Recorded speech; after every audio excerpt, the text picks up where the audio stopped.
Good morning, Scott here, known as Cantaloupe to some online, and I'm bringing a subject to you that's interesting to me. It might be of interest to you or someone you know.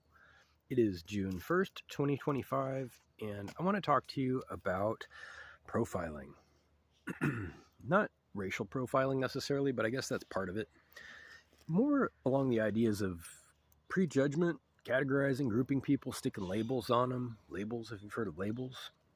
We love our labels, don't we? I'm going to use a real example from my recent experiences.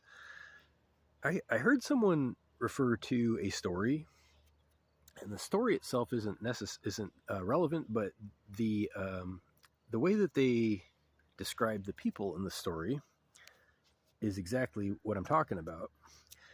There was a reference to, for example, Molly the horse girl, a young woman who has gained a new perspective and dislike of authority and law enforcement in particular in this story. It's not my story, it's someone else's story, but it was told by somebody who referred to this young person, as Molly the horse girl.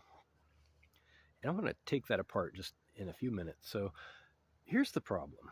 I feel like I already know Molly just from this description. She's a young woman, and in the context of the story of developing an unfavorable appreciation for law enforcement and authority, you can kind of it creates an image, right? It creates a picture of this person, which is now here's the problem. The point of my video is that this is called profiling. You take a label and you give it just enough context to create an image, and tons of things start to flood in, like your memories of other people who may be similar, who look similar, who act similar. But this is a temptation. This is a prejudgment. It's an indulgence, and it is almost always wrong. Here's the problem. I don't know Molly. I don't know anything about her. Maybe she's a hippie.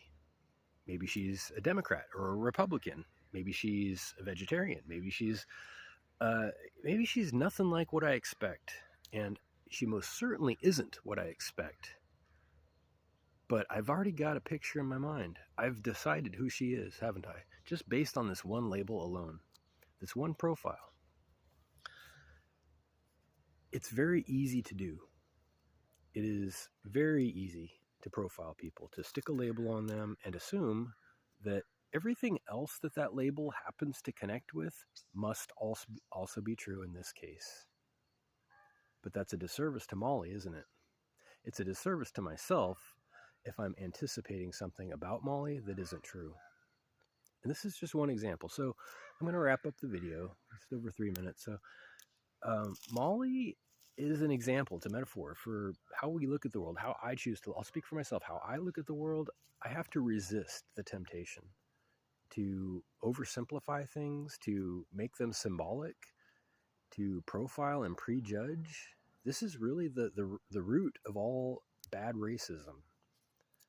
Oh, that person is such and such ethnicity, or that person looks this way. And I've met people in the past who didn't act so well, and they also looked that way. Well, those are different people, aren't they? You don't know this person. This is the complaint. This is the complaint. Labels and prejudgment, profiling. But there are people who think that it's literally their job to do this. They think that they're paid to profile and that they must do it. And they can never understand why it's wrong, why it's foolish. It's reckless. It's not fair. And the people they end up hurting are themselves on a long enough timeline.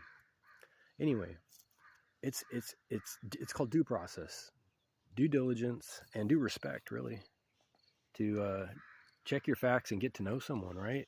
To investigate when it's appropriate, and to not call people the horse girl and that's the end of it. It may sound funny, but it's not. It really isn't. Anyway, if you have questions or comments, please reach out to whitehotrobot@gmail.com. Have a great day.